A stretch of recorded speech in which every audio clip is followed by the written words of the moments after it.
இந்த பாருங்க கிணறு சுத்தம் பண்ணிட்டோங்க.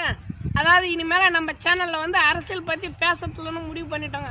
ஏன் தெரியுமா, நமக்கு பொருளாதார சிக்கல் நெருக்கடிகள் அதிகமாக கொடுக்குறாங்க. அதனால் அரசியல் தவிர்த்து வாழ்வியல் சார்ந்தும் சூழியல் சார்ந்தும் பேசலான்னு இருக்கிறோம். கடைசியாக நாஞ்சில் சம்பத்தை மட்டும் ஒரே வாட்டி பேசிட்டு போயிடுறாங்க. இப்போ நட்டாற்றில் இருக்கிறார் நாஞ்சில். அந்த கட்சி கரியை பூசிடுச்சு இவர் மூஞ்சில். ஆமாம், அரசனை நம்பி புருஷனை கைவிட்ட கதையாக போச்சு இவர் கதை. இவர் நிலைமை ரொம்ப பாவம். அந்த கட்சியில் இவருக்கு கொடுத்த பதவி பரப்புரை செயலாளர். ஆமாம், அவங்க அப்படி இன்னாத்த பரப்ப போகிறாங்க, இவர் இன்னாத்த அப்படி செயல்படுத்த போகிறாரு. எதுவுமே தெரியல இவருக்கு கொடுக்கப்பட்ட பேமெண்ட் இன்னும் முழுசாக வரல. அதனால் இவர் பார்க்குறாரு மெல்ல.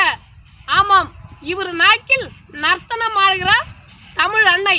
ஆனால் இவர் கண்ட இடத்துல ஆடுறாரு. இவர் பேசுவார், பேச்சுக்கு பேச்சு, அது மட்டும்தான் இவர் மூச்சு. கண்ட இடத்துல வைக்கக்கூடாது வாயி, அப்படி வச்சா அது நாரிப்போன வாயி. சென்னையின் அடையாளம் கூவம். அண்ணன் சம்பத்தின் நிலைமையோ ரொம்ப பாவம். என்ன பண்ணுறது, தன்வினை தன்னை சுடும், ஓட்டப்பம் வீட்டை சுடும். நன்றி, வணக்கம். இதோட நம்ம அரசியல் பேசுறதை முடிச்சுக்கிறோங்க.